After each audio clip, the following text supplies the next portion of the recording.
नमस्कार विद्यार्थी मित्रांनो, बघा गेल्या लेक्चरमध्ये आपण बघितलं की वित्त व्यवस्थापन किंवा वित्तीय व्यवस्थापनाचे जे स्रोत आहे हे स्रोत वेगवेगळ्या निरनिराळ्या प्रकारचे असतात. त्यापैकीच मुख्य म्हणजे भागांद्वारे देखील वित्त निर्मिती होत असते. म्हणजे भागांची विक्री करून मग नंतर त्याद्वारे त्यांची येणारी जी किंमत आहे ती किंमत, ती रक्कम, ते मूल्य हे जे आहे हे भांडवलात गुंतवलं जातं आणि भांडवल उभारणी केली जात असते. आता आपण या भागांचे प्रकार बघणार आहोत. भागांचे जे प्रकार आहेत यामध्ये मुख्यत्वे करून दोन प्रकार असतात, ज्यात पहिला आहे समहक्क भाग आणि दुसरा आहे अग्रहक्क भाग. तर यातला जो समहक्क भाग आहे याचे अजूनही उपप्रकार आहे, पण त्यापैकी समहक्क भाग म्हणजे नेमकं काय हे आज आपण बघणार आहोत. तर बघा, समहक्क भाग म्हणजे असे काही भाग असतात कंपनीचे की ते भाग विक्री करताना या भागधारकांना मिळणारे हक्क किंवा मिळणारे अधिकार याची कल्पना असते. ज्यावेळेस हे भागधारक या प्रकारचे भाग खरेदी करतात तेव्हा त्यांना कोणत्या म्हणजे त्यांनी ज्या प्रमाणामध्ये शेअर्स खरेदी केले, जे भाग खरेदी केलेले आहेत त्या भागाच्या प्रमाणामध्ये कंपनीचा मालकी हक्क त्यांना असतो. तेवढ्या प्रमाणामध्ये ते कंपनीच्या कामकाजामध्ये हस्तक्षेप देखील करू शकतात. त्यानंतर मात्र जेव्हा कंपनीला होणारा जो लाभांश आहे या लाभांशामध्ये मात्र हे जे भागधारक आहे अशा समहक्क भागधारकांना त्यांचा मिळणारा लाभांश किंवा नफ्याचा वाटा हा सर्वात शेवटी मिळत असतो. म्हणजे इतरत्र सर्वांना, इतर सर्व भागधारकांना त्यांच्या लाभांशाचं वाटप झाल्यानंतर किंवा त्यांच्या नफ्याचं वाटप झाल्यानंतर मिळणारा जो लाभांश आहे तो मिळतो समहक्क भागधारकांना. म्हणजे सगळ्यात शेवटचे हक्कदार भागधारक असतात जे ते म्हणजे समहक्क भागधारक, की ज्यांना त्यांचा जो हक्क आहे लाभांश किंवा नफा मिळवण्याचा किंवा जी मिळकत कंपनीला मिळालेली आहे त्यामध्ये जो हिस्सा या भागधारकांचा असतो तर त्यात समहक्क भागधारकांचा नंबर सगळ्यात शेवटी लागतो. तर यात बघा, सर्वसामान्य जे साधारण भाग ज्याला आपण म्हणतो ते म्हणजेच समहक्क भाग. आता ह्या समहक्क भागांना फक्त कंपनीचा, आता तुम्ही म्हणाल समहक्क भाग खरेदी केले तर कंपनीचा एक प्रकारे मालकी हक्क त्यांना मिळतो. बरोबर आहे, त्यांना मालकी हक्क मिळत असतो. जेवढ्या प्रमाणामध्ये त्यांनी शेअर्स खरेदी केले किंवा ज्या प्रमाणामध्ये त्यांनी कंपनीचे भाग खरेदी केलेले आहेत त्या प्रमाणामध्ये त्यांना मिळालेला त्या कंपनीवरचा हक्क किंवा अधिकार किंवा थोडक्यात हस्तक्षेप, मालकी हक्क जो आहे हा जास्त असतो किंवा त्या प्रमाणामध्ये असतो. परंतु अशा भागधारकांना कंपनीला होणारा तोटा किंवा कंपनीवर येणारी संकट, कंपनीला जी जोखीम होत असते, कंपनीवर येणारी जी जोखीम आहे हे स्वीकारावी देखील या समहक्क भागधारकांना लागते.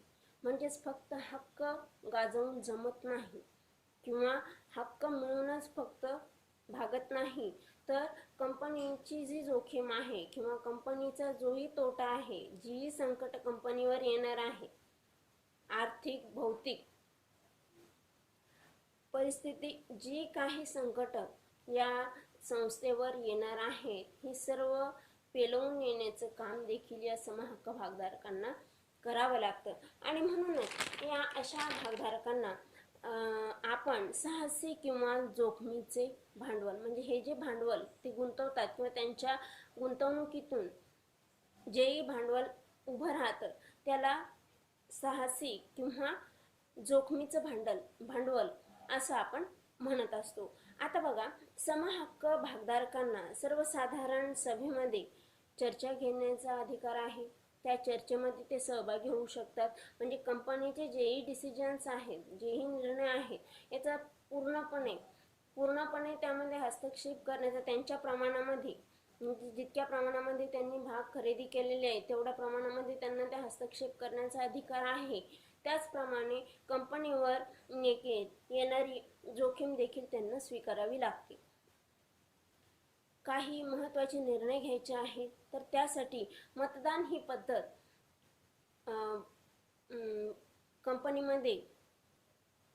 कंपनीच्या संस्थेमध्ये अवलंबण्यात येत असते आणि या मतदानाचा अधिकार समहक्क भागधारकांना असतो. आता या समहक्क भागांची वैशिष्ट्ये आपण बघणार आहोत. त्यात पहिला आहे कायमस्वरूपी भांडवल.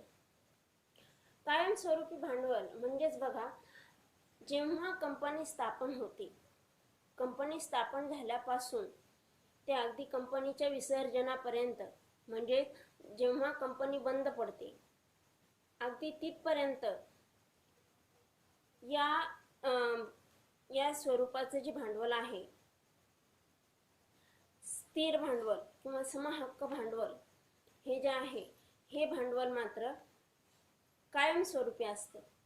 म्हणजे अगदी सुरुवातीपासून जेव्हा कंपनी स्थापन होते, स्थापन झाल्यापासून ते कंपनी बंद होईपर्यंत या समहक्क भागधारकांना त्यांचं जे गुंतवलेलं भांडवल आहे हे भांडवल परत मागता येत नाही. ते मागण्याचा अधिकार त्यांना नाही. म्हणजेच यांच्याकडून मिळणारं हे जे भांडवल आहे हे कायमस्वरूपी असं देखील आपल्याला म्हणता येईल.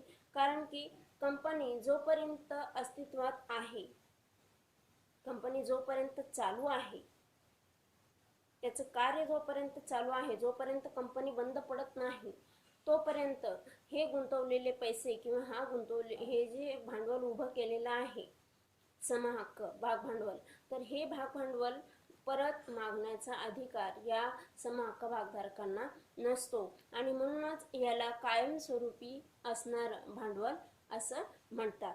त्यानंतर दुसरं वैशिष्ट्य आहे बघा, अस्थिर लाभांशाचे दर. आता अस्थिर म्हणजेच जे स्थिर नाही.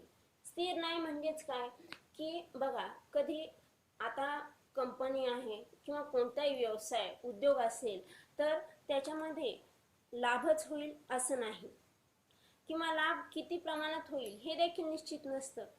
कधी कधी मागणीनुसार लाभ किंवा फायदा, कंपनीला होणारा नफा हा बदलत असतो. ग्राहकांच्या मागणीनुसार त्याला कधी जास्त फायदा होतो किंवा कधी अपेक्षापेक्षा कमी फायदा होतो, कमी मिळणारा नफा असतो. तर हे जे स्वरूप आहे बाजारपेठेचं, म्हणजे ते बाजारपेठेवर अवलंबून असतं, ग्राहकांच्या मागणीवर अवलंबून असतं, परिस्थितीनुरूप हे बदलत असतं आणि त्यामुळे याचा कायमस्वरूपी असं सांगता येत नाही की इतकाच फायदा होणार किंवा इतकाच नफा होईल. कधी कधी तर कंपनीला तोटा देखील सहन करावा लागतो. मग अशा वेळेस हे जे भागधारक आहे, जे समहक्क भागधारक म्हणून ओळखले जातात, या समहक्क भागधारकांना त्यांचा जे लाभांश किंवा मिळणाऱ्या नफ्यामध्ये यांचा लाभांशाचा हिस्सा ठरलेला असतो. म्हणजे लाभांश एक प्रकारे त्यांना देण्यात येतो. आता हा जो लाभांश असतो हा समहक्क भागधारकांना सगळ्यात शेवटी दिला जातो. बाकी भागधारकांना लाभांशाचं वाटप केल्यानंतर किंवा नफ्याचं वाटप केल्यानंतर उरणारा जो पैसा आहे, उरणाऱ्या पैशामध्ये मग नंतर त्याचं वाटप समहक्क भागांमध्ये होत असतं. समहक्क भागधारकांना त्यांचा लाभांश सगळ्यात शेवटी मिळत असतो. मग आता हे जे आहे, कंपनीला जर नफा झाला, कधी जास्त नफा झाला तर समहक्क भागधारकांना मिळणारा लाभांश हा जास्त होईल आणि कधी जर कंपनीला नुकसान झालं तर अशा भागधारकांना त्यांचा लाभांश मिळत देखील नाही, दिला जात नाही. कारण की कंपनीवर, संस्थेवर येणारे जे आर्थिक संकट आहे हे संकट पेलवण्याचं काम देखील या भागधारकांवर सोपवलेलं असतं किंवा या भागधारकांवर अवलंबून असतं. म्हणजे हे समहक्क भागधारक जे आहेत हे फक्त मालकी हक्क गाजवत नाहीत, तर कंपनीवर येणारी जी जोखीम आहे ही प्रत्येक पैलूवर झेलून नेण्याचं किंवा झेपण्याचं जे काम आहे हे या समहक्क भागधारकांचं असतं. त्यामुळे त्यांचा जो लाभांशाचा दर आहे कधी कमी कधी जास्त असतो. म्हणजे जर कंपनीला जास्त लाभ झाला, जास्त फायदा झाला, जास्त नफा झाला, तर या भागधारकांचा लाभांश जास्त प्रमाणात असतो. आणि जर कंपनीला कमी प्रमाणामध्ये नफा झाला किंवा अल्प नफा झाला, तर यांना मिळणारा जो लाभांश आहे हा अल्प प्रमाणामध्ये असतो, कमी प्रमाणामध्ये असतो. म्हणजे थोडक्यात असं की यांचा जो लाभांशाचा दर आहे हा कधी स्थिर नसतो, त्याच्यामध्ये चढ उतार होतच असतो. म्हणजे परिस्थितीनुरूप किंवा कंपनीला होणारा जो फायदा नफा आहे हा नफा ज्या प्रमाणामध्ये होत असतो त्या प्रमाणामध्ये समहक्क भागधारकांना त्यांचा लाभांश दिला जात असतो. म्हणजेच एक प्रकारे त्याचं स्वरूप जे आहे लाभांशाचं तर ते अस्थिर स्वरूपाचं असतं. त्यानंतर बघा तिसरं आहे हक्क. समहक्क भागांचं तिसरं वैशिष्ट्य म्हणजेच हक्क. आता या भागधारकांना समहक्क भागधारक जे आहे हे ज्या प्रमाणामध्ये किंवा ज्या किमतीमध्ये किंवा जितक्या प्रमाणात ते शेअर्स खरेदी करतात, कंपनीचे भाग खरेदी करतात, तेवढ्याच प्रमाणामध्ये कंपनीमध्ये हस्तक्षेप करण्याचा अधिकार त्यांना आहे. कंपनीमध्ये मालकी हक्क गाजवण्याचा अधिकार देखील या भागधारकांना असतो. त्यानंतर कंपनीमध्ये मतदान करून संचालकांची निवड करण्याचा अधिकार देखील या समहक्क भागधारकांना असतो.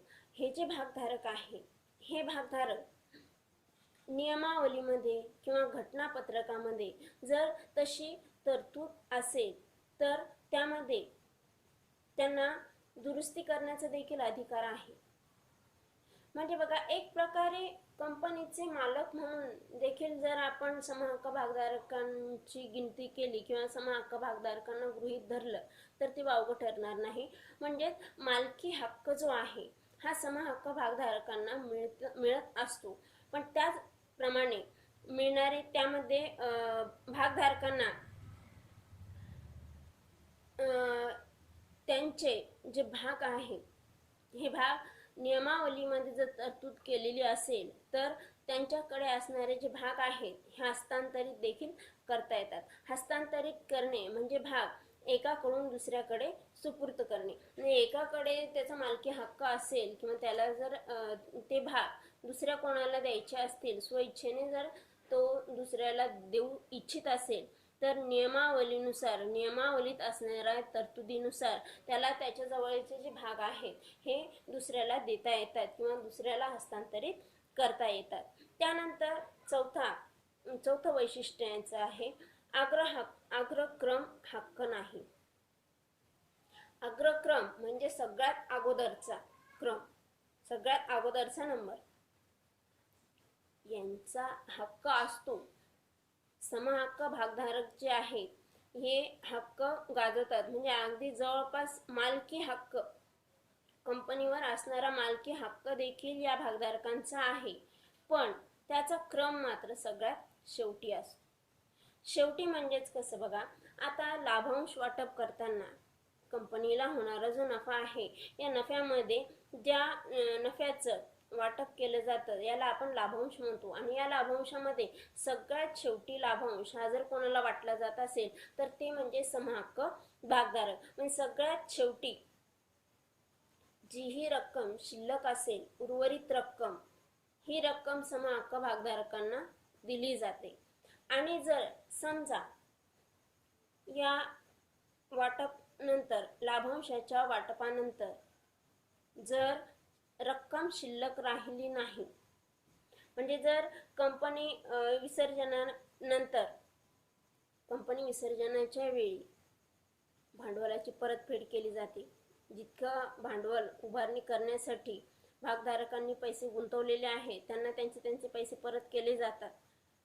पण समहक्क भागधारक हे जे आहे यांचा क्रम सगळ्यात शेवटी असल्यामुळे सगळ्यात शेवटी यांना त्यांचे पैसे मिळत असतात. मग कधी कधी अशी परिस्थिती निर्माण होते की कंपनी विसर्जन होताना किंवा कंपनी ज्यावेळेस बंद पडते त्यावेळेस इतर भागधारकांचे भांडवलाचे जे पैसे आहे, भांडवल निर्मितीसाठी गुंतवलेले जे पैसे आहे हे पैसे त्यांना परत केले जातात.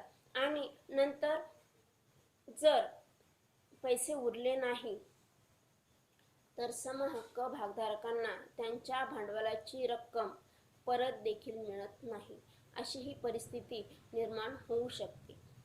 म्हणजे थोडक्यात काय की समहक्क भागधारकांना हक्क आहे कंपनीवर, मात्र त्यांचा हा जो क्रम आहे सगळ्यात शेवटचा असल्या कारणाने प्रत्येकाला लाभांशाचं वाटप झाल्यानंतर, प्रत्येकाला नफ्याचं वाटप झाल्यानंतर सगळ्यात शेवटी लाभांश हा समहक्क भागधारकांना मिळत असतो. इतकंच काय की कंपनी विसर्जनाच्या वेळी ज्या ज्या भांडवलासाठी ज्या ज्या भागधारकांनी रक्कम गुंतवलेली आहे आणि त्यापासून भांडवल निर्मिती कंपनीने किंवा संस्थेने केलेली आहे त्यांच्या पैशाची परतफेड केली जात असते. मात्र समहक्क भागधारकांचा नंबर हा सगळ्यात शेवटी असल्यामुळे अशा वेळेस जर त्यांच्यासाठी रक्कम शिल्लक राहिली नाही तर या भागधारकांना त्यांची रक्कम भांडवलासाठी, भांडवल गुंतवण्यासाठी त्यांनी जी रक्कम गुंतवलेली आहे ही देखील मिळू शकत नाही. त्यानंतर पाचवा वैशिष्ट्य आहे बघा, नियंत्रण. आता नियंत्रण कशा पद्धतीने, आता ही जी संस्था आहे फक्त मालकी हक्क असून चालत नाही, तर त्यामध्ये जे होणारं कामकाज आहे या कामकाजावर देखील नियंत्रण असणे तेवढंच आवश्यक आहे. कारण की समहक्क भागधारकांचा देखील यामध्ये फायदा असतो. तो कसा बघा की जर कंपनीला फायदा झाला, जास्त मोठ्या प्रमाणावर फायदा झाला तर निश्चितच त्यांना मिळणारा लाभांश हा जास्त मोठ्या प्रमाणात असेल, त्यांना मिळणारा नफा हा जास्त मोठ्या प्रमाणात असेल. आता हे जे भागधारक आहे यांना हस्तक्षेप करण्याचा अधिकार देखील आहे. कंपनीचा मालकी हक्क त्यांना मिळालेला आहे. त्यानंतर कायदेशीर तरतुदीनुसार, नियमावलीनुसार हे असं सांगितलं आहे की यांना समहक्क भागधारकांना सहभाग नोंदवता येतो किंवा व्यवस्थापनेसाठी योग्य त्या प्रतिनिधीची निवड करण्याचा अधिकार देखील या समहक्क भागधारकांना असतो. हे भागधारक मग काय करतात, योग्य त्या व्यक्तीची निवड त्यासाठी करत असतात. कारण की जेणेकरून व्यवसायाचं व्यवस्थापन योग्यरित्या झालं पाहिजे. व्यवसायाचं व्यवस्थापन जितक्या योग्य पद्धतीने होईल तितक्या योग्य पद्धतीने व्यवसायाचा कारभार चालेल आणि जितक्या योग्य पद्धतीने व्यवसायाचा कारभार चालला तितका जास्तीत जास्त फायदा व्यवसायाला किंवा कंपनीला होत असतो. आणि याचा कंपनीला जो होणारा फायदा आहे, परिणामस्वरूप याचा फायदा जो आहे फक्त कंपनीलाच नाही तर समहक्क भागधारकांनाही त्याचा जास्तीत जास्त फायदा किंवा लाभ उठवता येऊ शकतो. आणि म्हणूनच ते काय करतात, त्यांचं गरजेचं काय आहे की कामकाज बघणं किंवा कामकाजावर नियंत्रण ठेवणं, यासाठी ते पात्र देखील असतात आणि नियमावलीमध्ये त्याविषयीची तरतूद देखील केलेली असते. त्यासाठी ते व्यवस्थापनासाठी योग्य प्रतिनिधीची निवड देखील करू शकतात. कारण मतदानाचा अधिकार त्यांना आहे. मतदानाद्वारे योग्य संचालकांची निवड त्यांना करावी लागते. त्यानंतर योग्य त्या व्यक्तींची निवड करून ते व्यवस्थापनाची देखील घडी व्यवस्थित बसवू शकतात. व्यवस्थापन जर व्यवस्थित चाललं तर पर्यायाने व्यवसायाचं कामकाजही व्यवस्थितरित्या चालेल. ते नियंत्रित असलं तर ते सुरळीतही चालतं. कारण कोणत्याही गोष्टीवर नियंत्रण असणं हे खूप महत्त्वाचं आहे. कारण जोपर्यंत नियंत्रण असणार नाही तोपर्यंत हे कामकाज जे आहे हे विस्कळीत असेल आणि ते सुरळीतरित्या चालण्यासाठी त्यावर नियंत्रण असणं, चोख नियंत्रण असणं अत्यंत गरजेचं आहे. आणि हे जे काम आहे हे समहक्क भागधारकांचं आहे की समहक्क भागधारक काय करतात की त्यांना मिळालेला जो हा हक्क आहे या हक्कानुसार ते या कामकाजावर नियंत्रण ठेवण्याचे कार्य करतात आणि पर्यायाने ह्या नियंत्रणाचा जो फायदा आहे हा फक्त संस्थेला, फक्त कंपनीला किंवा इतरत्र भागधारकांनाच होत नाही, तर समहक्क भागधारकांना याचा जास्तीत जास्त फायदा होऊ शकतो. कारण की मिळणारा जो फायदा आहे, मिळणारा जो नफा आहे, यामध्ये जास्तीत जास्त वाटा हा समहक्क भागधारकांना, कारण उर्वरित जो पैसा आहे, उरलेला जो पैसा आहे हा समहक्क भागधारकांना वाटप होत असतो.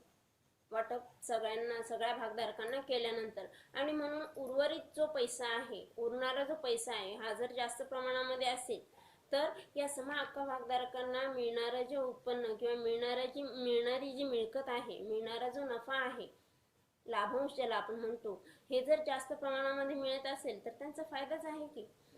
त्यानंतर 6वं वैशिष्ट्य आहे बघा, जोखीम. आता जसा मालकी हक्क ते गाजवतात, त्याचप्रमाणे कंपनीला पेलवावी लागणारी जी जोखीम आहे, मग ती आर्थिक असेल, सामाजिक असेल, भौतिक असेल, म्हणजे या सर्व प्रकारच्या जोखीमांना सामोरं जाण्याचं काम हे स्थिर या प्रकारचे समहक्क भागधारक करत असतात. समहक्क भागांचे जे भागधारक आहे, या समहक्क भागधारकांना या सर्व जोखमा पेलून न्याव्या लागतात. मग ते आर्थिक आणीबाणी ज्यावेळेस बाजारपेठेमध्ये जाहीर केली जाते, कधी कधी आर्थिक आणीबाणीचीही वेळ येते, म्हणजे आर्थिक संकट देखील कंपनीवर किंवा बाजारपेठेमध्ये येऊ शकतं. आणि अशा वेळेस मात्र सगळ्यात जास्त धोका, जसा फायदा झाला तर सगळ्यात जास्त लाभ हा समहक्क भागधारकांना होतो, त्याचप्रमाणे जर कधी नुकसान झालं किंवा कोणतं संकट आलं तर सगळ्यात जास्त लॉस किंवा सगळ्यात जास्त तोटा हा जर कोणाला होत असेल तर तो देखील समहक्क भागधारकांना होत असतो. कारण की आर्थिक आणीबाणीची वेळ ज्यावेळेस येते त्यावेळेस हे संकट पेलवण्यासाठी किंवा अशी जोखीम स्वीकारण्यासाठी समहक्क भागधारक यांना कायम तयार असावं लागतं. कारण हे ठरलेलं आहे की त्यांनी, समहक्क भागधारकांनी या पैशांची गुंतवणूक केली, हे भाग जर त्यांनी खरेदी केले तर तरतुदीनुसार त्यांना या कंपनीच्या व्यवस्थापनात हस्तक्षेप तर करता येतो. मिळणारा जो लाभांश आहे त्यामध्ये जितका जास्त नफा कंपनीला होईल तितक्या लाभांशाचं प्रमाण यांचं जास्त ठरलेलं असतं. परंतु जर कंपनीवर काही संकट आलं, मग ते आर्थिक असेल, भौतिक असेल, सामाजिक असेल, तर हे जे संकट आहे, तर या सर्व संकटांना किंवा सर्व जोखीमांना तोंड देण्याचं काम देखील या समहक्क भागधारकांचं असतं. त्यानंतर 7वं वैशिष्ट्य बघा, अवशेष भागांचे दावेदार. अवशेष म्हणजे शिल्लक असणारे भाग. आता जसं आपण बघितलं की हक्क ते गाजवू शकतात, समहक्क भागधारकांना हक्क आहे, मात्र या हक्काचा दावा त्यांना सगळ्यात शेवटी करावा लागतो. कारण सगळ्यात अगोदर इतरत्र जे भागधारक आहेत, हे भागधारक आपला हक्क गाजवतात किंवा आपला हक्क दर्शवतात आणि त्यांच्या हक्कानुसार त्यांना त्याची परतफेड केली जाते. मात्र सगळ्यात शेवटचे जे दावेदार असतात, सगळ्यात शेवटचे दावेदार ते म्हणजे समहक्क भागधारक, आणि म्हणूनच त्यांना अवशेष भागाचे दावेदार असं म्हणतात. कारण की त्यांना जी मिळकत किंवा जो फायदा मिळत असतो हा सगळ्यात शेवटी मिळतो. सगळ्यात शेवटचा नंबर हा समहक्क भागधारकांचा लागत असतो. त्यानंतर 8वं वैशिष्ट्य आहे बघा, कंपनीच्या मालमत्तेवर अधिकार नाही.